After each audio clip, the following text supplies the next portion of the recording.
ఈరోజు మనం సంధులు, సవర్ణ దీర్ఘ సంధి మరియు గుణ సంధి గురించి నేర్చుకుందాం. సవర్ణ దీర్ఘ సంధి ఆ ఈ ఊ రూలకు సవర్ణమైన అచ్చులు పరమైతే దీర్ఘం ఏకాదేశం బగును. సవర్ణమైన అచ్చులు అంటే ఆ ఈ ఊ రూలు. ఆ ఈ ఊ రూలకు ఆ ఈ ఊ రూలు పరమైతే దీర్ఘం ఏకాదేశం బగును, దీర్ఘం వస్తుంది అన్నమాట.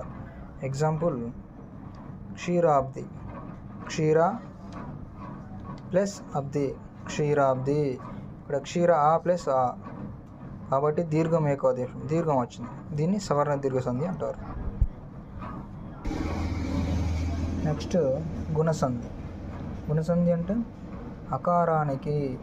అకారానికి ఈ ఊ రూలు పరమైనప్పుడు ఏ ఓ ఆర్లు ఆదేశంగా వచ్చును. అంటే అకారానికి ఆకు ఈ కానీ ఊ కానీ రూ కానీ లూలు పరమైనప్పుడు ఏ ఓ ఆర్లు ఆదేశంగా వస్తాయి. ఎగ్జాంపుల్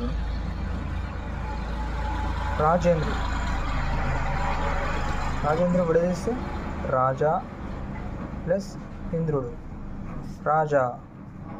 ఆ ప్లస్ అకారానికి ఈ పరమైనప్పుడు ఏమవుతుంది? ఏ వస్తుంది కాబట్టి రాజేంద్రుడు అనేది వచ్చింది.